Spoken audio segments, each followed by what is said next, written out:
बुला ली गई है। जी आज रात ये मीटिंग हो रही है। प्रधानमंत्री मोदी इस बैठक को चेयर करेंगे, अध्यक्षता में होगा।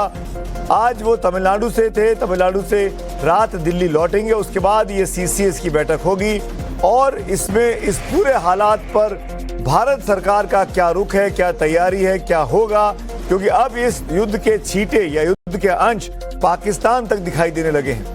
पाकिस्तान में काफी ज्यादा बवाल आज हुआ है। मेरे साथ मेरे सहयोगी अमित कुमार जुड़ गए और अपडेट के लिए। अमित, इस सीसीएस का मकसद, एजेंडा?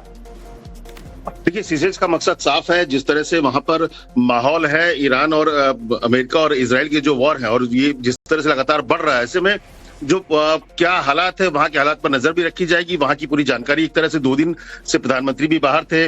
आज भी 2 पुडुचेरी और तमिलनाडु में रैली थी। इसके अलावा कल अजमेर में थे। तो इसके बाद आज तो एक ब्रीफिंग तो होगी ही, साथ ही साथ जो भारतीय फंसे हुए हैं उनको लेकर क्या प्लान एक्शन होगा, क्योंकि चाहे दुबई की बात करिए, ईरान की बात कीजिए या फिर इजराइल में, तो ऐसे में उन लोग अगर वो वहां पर हैं, उनको किस तरह से मदद पहुंचाई जाए।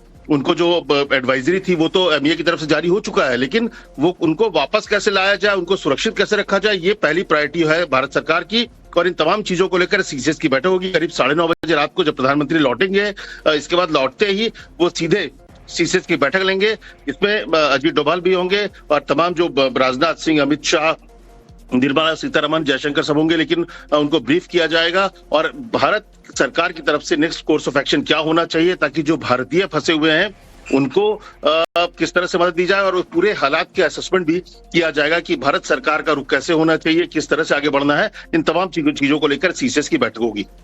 और ये भी बड़ा इंपॉर्टेंट होगा अमित, देखना कि भारत सरकार क्या स्टेटमेंट भी जारी करती है खamenei की मौत के ऊपर, क्योंकि कल जो स्टेटमेंट आया था विदेश मंत्रालय की तरफ से बहुत ही संयमित था।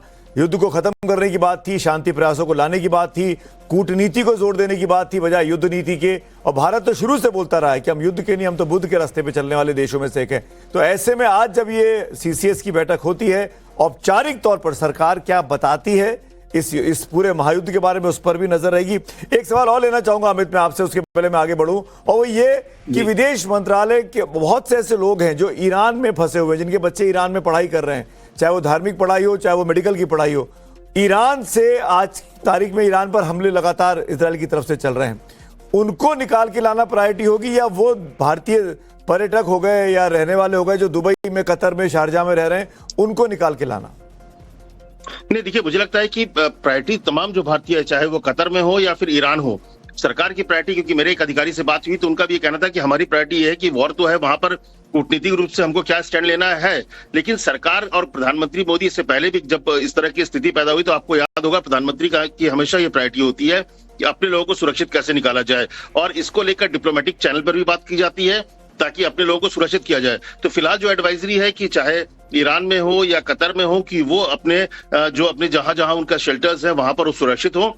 इसके अलावा अब मुझे लगता है आज शाम की बैठक में ये जरूर तय होगा कि जो भारतीय, खास करके ईरान में, देखिए चाहे ईरान में हो या कतर में हो या दोहा में, कहीं पर भी हो, भारतीय जो है उनकी जो एक तरह की रिस्पॉन्सिबिलिटी है ये मोदी सरकार लेगी। उनको निकालेगी कैसे, किस तरह से करेगी, इसके लिए किस डिप्लोमेटिक चैनल से बात करने की जरूरत है, ईरान से बात करने की जरूरत है, आपको इजराइल में बात करनी पड़ेगी, लेकिन प्रायोरिटी में ये होगी। और मुझे लगता है इसको लेकर भी कोर्स ऑफ एक्शन या फिर नेक्स्ट जो एक्शन प्लान होगा उसको लेकर सरकार चर्चा भी करेगी इसको लेकर। ठीक है, आप नजर रखिए अमित, आपसे अपडेट हम लगातार लेते रहेंगे क्या होता है। सीसीएस की बैठक में प्रधानमंत्री एक्शन में आए हैं। रात को 9:30 बजे कैबिनेट कमेटी और सिक्योरिटी की बैठक बुलाई गई, जिसमें अब आगे की रणनीति भारत की क्या होने वाली है, वहां पे फंसे